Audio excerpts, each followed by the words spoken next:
Good morning students. ये आपकी class 5 की कंप्यूटर की बुक है और ये कंप्यूटर की क्लास है। आज आपकी है 19 जून। तो बहुत दिनों पहले ही आपको वीडियो भेजा गया था और बीच में आप लोगों ने वीडियो का होमवर्क वगैरह नहीं किया, इस कारण से वीडियो को हमने रोक दिया था। अब कुछ बच्चे होमवर्क जमा कर रहे हैं, इस कारण से आज हम लोग आगे पढ़ते हैं। पिछली क्लास में हमने चैप्टर 1 स्टार्ट किया था। चैप्टर 1 का नाम है कंप्यूटर लैंग्वेज एंड सॉफ्टवेयर। इस कंप्यूटर लैंग्वेज एंड सॉफ्टवेयर को हमने स्टार्ट कर दिया था पिछली क्लास में। आज इसी चैप्टर के बारे में हम लोग डिटेल में पढ़ेंगे, ठीक है ना। ये हम लोग यहाँ पर पढ़ चुके थे। प्रोग्राम का डेफिनेशन याद कर लिए थे हम लोग, उसे अंडरलाइन करके हम लोगों ने लिख भी लिया था, ठीक है। ये प्रोग्रामर क्या होता है, प्रोग्रामिंग लैंग्वेज क्या होता है, इस दोनों के बारे में भी हमने बात की थी उस दिन पिछली क्लास में। अब मशीन लैंग्वेज क्या होता है, कंप्यूटर लैंग्वेज क्या होता है, हाई लेवल लैंग्वेज क्या होता है, इस बारे में हम लोग पढ़ रहे थे। इसमें हम लोग मशीन लैंग्वेज के बारे में पढ़ चुके थे और असेंबली लैंग्वेज के बारे में पढ़ चुके थे। अब हमें हाई लेवल लैंग्वेज के बारे में पढ़ना है। तो थोड़ा रिवीजन कर लेते हैं, मशीन लैंग्वेज क्या होता है और हाई लेवल लैंग्वेज क्या होता है। तो मशीन लैंग्वेज होता है वो पहला लैंग्वेज था जो कि कंप्यूटर यूज़ कर सकता था, जो कि कंप्यूटर समझ सकता था। मशीन लैंग्वेज केवल बाइनरी समझता था, 0 और 1, बस यही समझता था, उसके अलावा और वो कुछ नहीं समझता था, ठीक है। और ये कम पूरी तरह से ये लैंग्वेज जो था वो मशीन पे ही डिपेंडेंट था। जरा बुक को रीड करेंगे तो आपको पता चल जाएगा। This language is completely dependent on the machine. ये मशीन पे पूरी तरह से डिपेंडेंट था। अब असेंबली लैंग्वेज क्या होता था, ये मशीन लैंग्वेज जो था, मशीन लैंग्वेज को पहले लो लेवल लैंग्वेज या फर्स्ट जनरेशन लैंग्वेज भी कहा जाता था, ठीक है ना। इसके बाद आ जाइए असेंबली लैंग्वेज, ये भी हम लोग पढ़ चुके थे। इसमें असेंबलर्स क्या होता था और न्यूमोनिक कोड क्या होता था, इसमें एम साइलेंट रहता था, ये भी बताए थे आपको। असेंबली लैंग्वेज को कहते थे, वहाँ पे जो असेंबली लैंग्वेज में जो इंग्लिश लेटर यूज़ किया जाता है उसे कहते हैं हम लोग न्यूमोनिक कोड्स। और ये ट्रांसलेटर प्रोग्राम जो रहता है उसे, जो प्रोग्राम को ट्रांसलेट करते हैं उसे कहते हैं हम लोग असेंबलर्स। असेंबली लैंग्वेज कितना समय वो पूरी तरह से डिपेंडेंट होता था मशीन लैंग्वेज पे। मशीन लैंग्वेज जो था उसी चीज़ को रहता था और ये इस लैंग्वेज को लिखने में बहुत समय लगता था, ठीक। A program that is written in the assembly language is known as source program. ये बहुत इंपॉर्टेंट डेफिनेशन था, इसको याद करना था।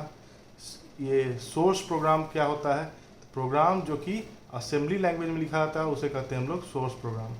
The program change into machine language by assemblers is known as object program. देखो ये क्या होता था कि इसमें जानते थे हम असेंबली लैंग्वेज में होता क्या था। असेंबली लैंग्वेज में जो हम लोग को मशीन लैंग्वेज से असेंबली लैंग्वेज में कन्वर्ट किया जाता था उसको। पहले वो मशीन लैंग्वेज होता था, उसको असेंबली लैंग्वेज में। तो मशीन लैंग्वेज का जो प्रोग्राम रहता था वो उससे जब उसको असेंबलर जो चेंज करते थे उसे कहते हैं हम लोग ऑब्जेक्ट प्रोग्राम या ऑब्जेक्ट कोड। यहाँ तक सबको समझ में आ गई, क्लियर हो गई। जिसको भी यहाँ तक समझ में नहीं आई है पिछला वीडियो फिर से जाकर देखिए। पिछला वीडियो आपका था ठीक इससे एक हफ्ता पहले, पिछले शुक्रवार को गया था। उस शुक्रवार का डेट आप पता करके उसमें वीडियो होगा, वीडियो को देख लीजिए आप, ठीक है। आज हम लोग आगे स्टार्ट करते हैं। High level language. High level language क्या होता है, high level language is a simple end user friendly language. अब ये हाई लेवल लैंग्वेज अभी के ज़माने का लैंग्वेज आ गया जो कि बहुत आसान हो गया, जो कि हम लोग इस्तेमाल कर सकते हैं, जो कि हमेशा हम लोग यूज़ करना चाहें तो हम लोग कर सकते हैं, हम लोग को इसमें दिक्कत नहीं होगी। ये लैंग्वेज क्या है, ये मशीन इंडिपेंडेंट लैंग्वेज है। Machine independent language. Machine independent language का मतलब क्या हुआ कि ये जो लैंग्वेज है इसको मशीन जो है तुम्हारा, ये मशीन लैंग्वेज एक होता है और एक असेंबली लैंग्वेज होता है। असेंबली लैंग्वेज जो होता है वो मशीन लैंग्वेज पे पूरी तरह डिपेंडेंट होता है, लेकिन ये जो हाई लेवल लैंग्वेज है वो मशीन लैंग्वेज पे बिल्कुल भी डिपेंडेंट नहीं होता है, ठीक। It contains the combined features of assembly and machine language. अब ये असेंबली लैंग्वेज और मशीन लैंग्वेज दोनों का जो होता है इसमें फीचर्स जो भी होता है उसको इसके अंदर समाये रखता था, ये होता था इसमें। It is considered high level as it is close to human language in complexity. अब ये जो लैंग्वेज है ये बहुत हाई लेवल का लैंग्वेज माना जाता है। क्यों इसको हाई लेवल का लैंग्वेज माना जाता है, क्योंकि ये ह्यूमन लैंग्वेज, जैसे हम लोग जिस भाषा में बात करते हैं, हम लोग ये बहुत कॉम्प्लेक्स भाषा में बात करते हैं ना। और आ ई सिर्फ ये हुआ अल्फ़ाबेट्स हुआ तुम्हारा, ठीक ना। ये A B C D सिर्फ अल्फ़ाबेट्स हुआ, लेकिन इससे कॉम्प्लेक्स वर्ड बनाया जाता है। उसी तरह से ये हाई लेवल लैंग्वेज को ह्यूमन लैंग्वेज की कम्प्लेक्सिटी के बराबर माना गया है। कम्प्लेक्सिटी मतलब उसके जितना, क्या बोलते हैं उसे, कठिन माना गया है। ठीक है, ये एक आसान भाषा, इस भाषा में लिखना बहुत आसान होता है। By using the high level language, many people started writing the computer program. अब ये हाई लेवल लैंग्वेज से क्या होता है, पहले जो मशीन लैंग्वेज था, ये मशीन लैंग्वेज का क्या होता था कि ये बहुत हेवी, स्पीड बहुत तेज होता था, लेकिन इसको लिखना, इसको समझना, मशीन लैंग्वेज को बहुत टफ होता था, बहुत कम आदमी समझ पाता था, बहुत कम आदमी लिख पाता था। लेकिन असेंबली लैंग्वेज जो है, ये हाई लेवल लैंग्वेज, ये है मुश्किल, कठिन, लेकिन इसको लिखना आसान है, इससे समझना आसान है, इस कारण से बहुत आदमी इसको लिखना स्टार्ट कर सकता है। In order to translate high level language into machine language, translator programs are used. अभी यही होता है, हाई लेवल लैंग्वेज को मशीन लैंग्वेज में कन्वर्ट करने के लिए यहाँ पे ट्रांसलेटर प्रोग्राम आता है। ठीक, और ट्रांसलेटर प्रोग्राम जो कि यहाँ पे यूज़ होता था असेंबली लैंग्वेज में, उसको कहते थे हम लोग असेंबलर। ठीक, यहाँ असेंबलर नहीं होता है, यहाँ पे अलग अलग तरह के बहुत सारे लैंग्वेज आते हैं जिसका हम लोग यूज़ करते हैं, जैसे फोर्ट्रॉन हो गया, सी हो गया, C++ हो गया, जावा हो गया।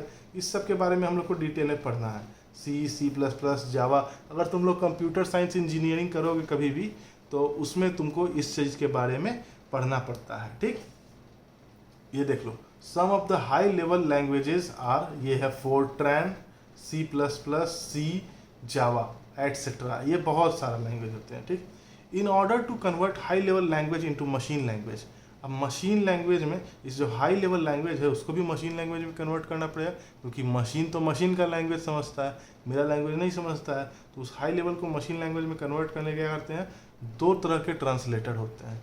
यहाँ पर क्या होते थे, असेंबलर होते थे, इस असेंबली लैंग्वेज में असेंबलर हुए करते थे, लेकिन यहाँ पर क्या होते हैं, कंपाइलर और इंटरप्रेटर।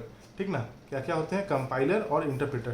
कंपाइलर का डेफिनेशन देख लो, the compiler is a kind of translator program that is used to converting high level language into machine language. अब हाई लेवल लैंग्वेज को मशीन लैंग्वेज में कन्वर्ट करने वाला जो प्रोग्राम होता है उसको कहते हैं हम लोग कंपाइलर।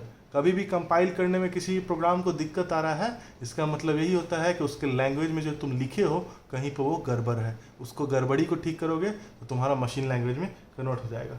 तो घुमा फिरा के बात बस इतना ही है, इतना ही होता है कि मशीन लैंग्वेज है जो कि बहुत मुश्किल होता है लिखना। ठीक, मशीन लैंग्वेज लिखना बहुत मुश्किल होता है। असेंबली लैंग्वेज लिखना तो मशीन लैंग्वेज से आसान होता है, लेकिन क्या करना पड़ता है, असेंबली लैंग्वेज को लिखने के बाद फिर उसको कन्वर्ट करके मशीन लैंग्वेज में बदला जाता है। वो कन्वर्ट करने के लिए क्या यूज़ किया जाता है, तो असेंबलर्स को यूज़ किया जाता है। ठीक, असेंबलर्स को यूज़ करके हम असेंबली लैंग्वेज को मशीन लैंग्वेज में कन्वर्ट करते हैं। उसी तरह फिर असेंबली लैंग्वेज से भी आसान लिखने का तरीका है हाई लेवल लैंग्वेज का। हाई लेवल लैंग्वेज में हम लोग C++, सी, जावा इसका यूज़ करते हैं, लेकिन इसमें हाई लेवल लैंग्वेज को मशीन लैंग्वेज में कन्वर्ट करने के लिए हमको यूज़ होता है दो टाइप का ट्रांसलेटर प्रोग्राम, एक होता है कंपाइलर, एक होता है इंटरप्रेटर। अब कंपाइलर के बारे में हम लोग अभी पढ़ रहे थे। इतना दूर तक सबको समझ में आ गया कि एक बार फ्लो चार्ट बना के तुम लोग को दिखाना पड़ेगा। चल रुक जाओ, फ्लो चार्ट बना के तुम लोग को एक बार पूरी तरह से दिखा देते हैं। तो चलो, ये देखो, दिख रहा है बोर्ड, बोर्ड नहीं है, पैड है तुम लोग के लिए, ठीक है ना। अब देखो, ये होता है लैंग्वेज। लैंग्वेज तीन तरह के हो गए। कौन कौन लैंग्वेज हो गया तुम्हारा, एक हो गया मशीन लैंग्वेज, एक हो गया असेंबली लैंग्वेज, और एक हो गया हाई लेवल लैंग्वेज। समझ गए, ये तीन तरह के लैंग्वेज होते हैं। अब देखो, कोई भी लैंग्वेज जो होते हैं जो कंप्यूटर समझ सके वो मशीन लैंग्वेज ही समझ में आता है कंप्यूटर को। ठीक, कंप्यूटर को मशीन लैंग्वेज ही समझ में आता है। तो क्या करते हैं हम लोग, मशीन लैंग्वेज में ही सबसे पहले मशीन लैंग्वेज में लिखा जाने लगा। लेकिन मशीन लैंग्वेज बहुत टफ होता है, बहुत मुश्किल होता है उसको समझना मशीन लैंग्वेज को। तो हम लोग क्या किए, मशीन लैंग्वेज को समझने के लिए तो लिखना, मशीन लैंग्वेज को समझना लिखना बहुत आसान होता है, तो एक प्रोग्राम बनाया गया, एक ये फिर एक दूसरा लैंग्वेज का इन्वेंशन किया गया। दूसरा लैंग्वेज का नाम था असेंबली लैंग्वेज। क्या लैंग्वेज? Assembly language. अब असेंबली लैंग्वेज क्या होता है कि असेंबली लैंग्वेज मशीन लैंग्वेज से थोड़ा सा आसान है लिखने में। मशीन लैंग्वेज से असेंबली लैंग्वेज थोड़ा सा आसान है, लेकिन असेंबली लैंग्वेज डायरेक्ट मशीन को समझ में, जैसे कि तुम्हारा ये कंप्यूटर है यहाँ पे, ठीक, ये है कंप्यूटर, ये है तुम्हारा सीपीयू, ये है तुम्हारा यहाँ से आया हुआ है माउस, ये है तुम्हारा कीबोर्ड, ठीक, ये है तुम्हारा कीबोर्ड, ये है माउस, समझ में आ गया, ये है तुम्हारा। अब ये जो कंप्यूटर है तुम्हारा, ये कंप्यूटर को जब भी चलना होगा तो कंप्यूटर चलने के लिए क्या चाहिए तुमको? मशीन लैंग्वेज ही कंप्यूटर समझेगा कोई भी सॉफ्टवेयर को रन कराने में, ठीक।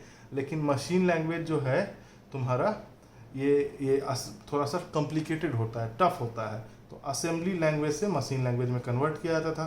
तो असेंबली लैंग्वेज से मशीन लैंग्वेज में जो कन्वर्ट किया जाता था तो एक प्रोग्राम होता था, उसका नाम था असेंबलर, BLER, असेंबलर। ये जो असेंबलर है ये असेंबल करता है, मतलब ये असेंबली लैंग्वेज का जो भी है, असेंबली लैंग्वेज से इसको कन्वर्ट करके उसमें लेके चला जाता है। ट्रांसलेट कर देता है इस प्रोग्राम को, इसमें से इसमें ट्रांसलेट कर देता है। अब आ जाता है उसके बाद असेंबली लैंग्वेज भी थोड़ा सा मुश्किल हो गया, वो भी बहुत लोगों को समझ में आता था, बहुत लोगों को नहीं समझ में आता था। तो फिर हाई लेवल लैंग्वेज का इन्वेंशन किया गया। हाई लेवल लैंग्वेज क्या करता था? हाई लेवल लैंग्वेज भी ये ट्रांसफ़र कर, ये हाई लेवल लैंग्वेज में लिखना बहुत आसान है, इसमें लिखना बहुत आसान, लेकिन हाई लेवल लैंग्वेज भी कंप्यूटर को डायरेक्ट तुम अगर दे दोगे कंप्यूटर को समझने के लिए तो समझ में नहीं आएगा। कंप्यूटर को समझ में आता है सिर्फ मशीन लैंग्वेज, ये वाला कंप्यूटर को समझ में नहीं आएगा। ये भी डायरेक्ट तुम ऐसे दोगे तो यहाँ पे कंप्यूटर को समझ में नहीं आएगा। तो पहले इसको इसमें कन्वर्ट करना पड़ेगा, उसी तरह इसको भी इसमें कन्वर्ट करना पड़ेगा।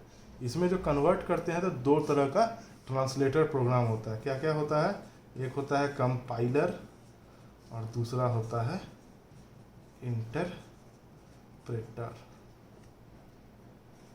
ठीक। अब इंटरप्रेटर और कंपाइलर होता क्या है? कंपाइलर क्या होता है?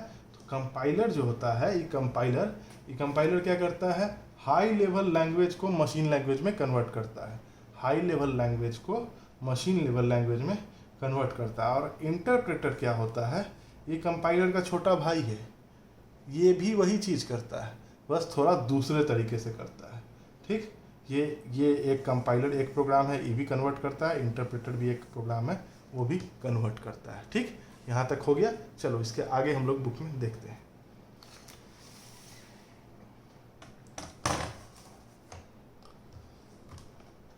अब बुक देखिए, आप अपना बुक खोल लीजिए सब बच्चे, बुक में देखिए, ये कंपाइलर के बारे में पढ़ते हैं थोड़ा सा।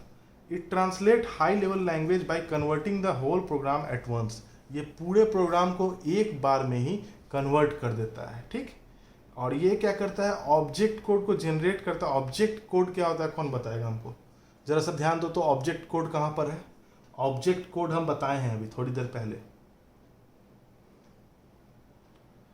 ये ऑब्जेक्ट कोड क्या होता है पता है? देखो ऑब्जेक्ट कोड होता है तुम्हारा, जैसे कि तुम हाई लेवल लैंग्वेज से मशीन लैंग्वेज में कन्वर्ट किए, ठीक। ये देखो यही है ना, हाई लेवल लैंग्वेज से मशीन लेवल लैंग्वेज में कन्वर्ट किए, तो जो कन्वर्ट करने के बाद यहाँ पर जो बनता है, ये जो बन के आया जो कि मशीन लैंग्वेज के अंदर गया, वो होता है ऑब्जेक्ट कोड, ठीक। वो होता है object code.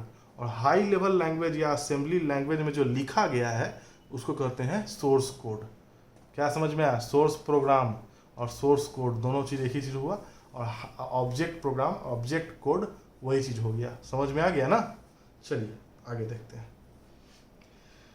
It generates the object code for the program along with the list of errors. या भी एरर जो लिस्ट, जो उसमें जो गड़बड़ी कुछ भी हो जाता है, उससे उसको ठीक किया जा सकता। अभी बताया था ना कंपाइलर में क्या होता है, जब भी तुम्हारा हाई लेवल लैंग्वेज में कोई भी प्रोग्रामिंग तुम लिखे हो, उस लैंग्वेज में जब प्रोग्राम को लिख देने के बाद वो कंपाइलर क्या करता है, उसको एक हाई लेवल लैंग्वेज से उसमें मशीन लैंग्वेज में कन्वर्ट करता है। लेकिन मशीन लैंग्वेज में कन्वर्ट करने से तुम तो इंसान हो, कुछ कोड लिखते समय गलती हो गया होगा, तो जो गलती होता है उस गलती को ऐसे लिस्ट बना के दे देता है कि इस लाइन के इस नंबर में गलती है, इस लाइन के इस नंबर में गलती है, इस लाइन में गलती है, इस लाइन में गलती है।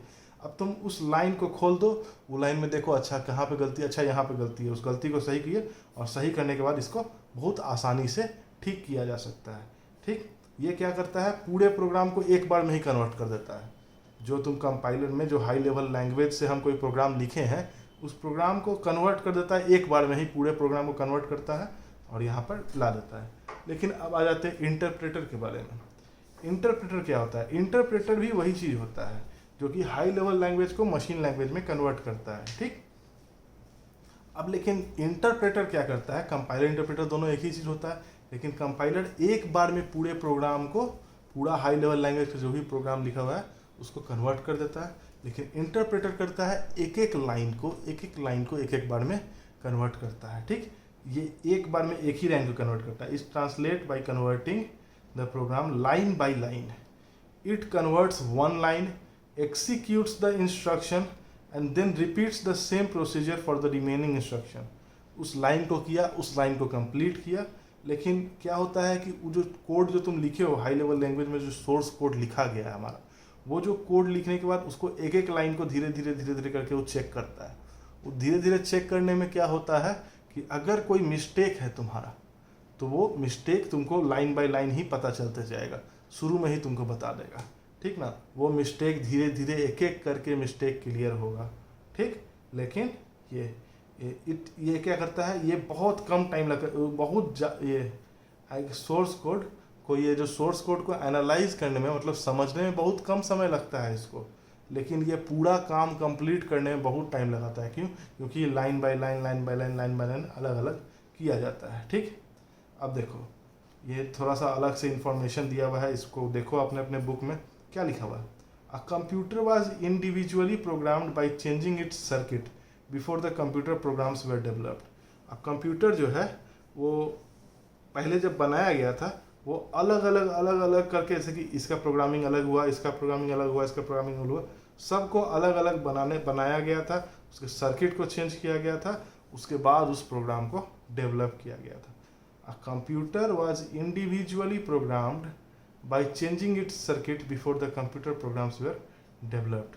पहले जो कंप्यूटर बनाया जाता था, तो प्रोग्रामिंग जब आने लगा उसके बाद ना, पहले कुछ प्रोग्राम बना रहा है, मतलब कंप्यूटर को बना रहे हैं, कंप्यूटर को, जैसे कि तुम्हारे कंप्यूटर में तुमको 2 GB रैम चाहिए और 16 GB हार्ड डिस्क चाहिए, तो उसके लिए क्या करना पड़ता है तुमको, तो तुमको उसके लिए पहले के ज़माना में उसमें चेंज करना पड़ता था। इधर भी चेंज करना पड़ता है, लेकिन प्रोग्राम इसमें बहुत मदद करता है। ठीक है, चलिए यहाँ प्रोग्राम में तुमको 2 GB रैम का यूज़ करना चाहो तुम, अब तुम्हारे कंप्यूटर में लगा हुआ 8 GB रैम, लेकिन उसको भी तुम क्या करो, तो उसमें से तुम 2 GB को यूज़ करो, 6 GB को भी रहने दो, यूज मत करो, तो तुम्हारा वो कंप्यूटर प्रोग्राम, ये प्रोग्रामिंग करने से उसको चेंज हम कर सकते हैं। चलिए आगे देखते हैं। अब जो भी हम लोग अभी इतने देर में पढ़े हैं उस चीज़ के बारे में हम लोग यहाँ पर उसका समरी देख लेते हैं। मशीन लैंग्वेज क्या करता है, मशीन लैंग्वेज के बारे में। Machine language, it is the only language that can be understood by the computer. अब कंप्यूटर को ये मशीन लैंग्वेज ही समझ में आता है। बताया था तुम लोग को अभी यहाँ पर बोर्ड पे, मशीन लैंग्वेज ही समझ में आता है उसको। और मशीन लैंग्वेज क्या करता है, it is completely machine dependent. ये मशीन पे ही डिपेंड करता है, पूरी तरह से मशीन पे ही डिपेंडेंट रहता है। ये मशीन लैंग्वेज है, मशीन पे ही डिपेंड करेगा।